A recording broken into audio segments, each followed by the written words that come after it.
आवाज जनतेचा, लढा सर्वसामान्य जनतेच्या न्याय व हक्कांसाठी।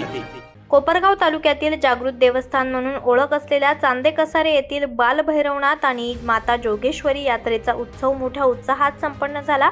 कुस्तीच्या हंगामानं यात्रेची सांगता करण्यात आली। यावेळी आनंदराव चव्हाण, शंकरराव चव्हाण, ज्ञानेश्वर होण, केशवराव होण, जयद्रथ होण, त्याचबरोबर सुभाष होण, मनोहर होण, नारायण होण, सरपंच किरण होण, उपसरपंच बबलू शेख, माजी सरपंच संजय गुरसळ, भाऊसाहेब होण, कल्याण होण, भागीरथ होण, राहुल होण तसेच भैरवनाथ यात्रा कमिटीचे अध्यक्ष अण्णासाहेब होण, उपाध्यक्ष किरण होण, शरद होण, विलास चव्हाण, गणेश होण, विजय होण, सचिन होण, उद्धव होण, दिलीप होण, पांडुरंग होण, अनूप होण आदी उपस्थित होते।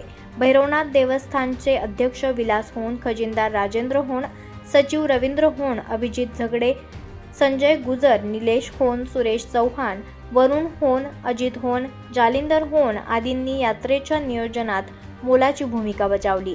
यात्रेतील शेवटची मानाची कुस्ती कैलासवासी बाजीराव जयराम गुरसळ यांच्या स्मरणार्थ भागवतराव गुरसळ, चंद्रकांत गुरसळ आणि माजी सरपंच संजय गुरसळ यांच्या वतीनं 11,000 रुपये बक्षिसाची ठेवण्यात आली। केशवराव होण, शंकरराव चव्हाण, संजय गुरसळ, त्याचबरोबर चंद्रकांत गुरसळ यांच्या हस्ते पैलवान अतुल नायकल आणि पैलवान चैतन्य बिन्नर यांचीही कुस्ती लावण्यात आली।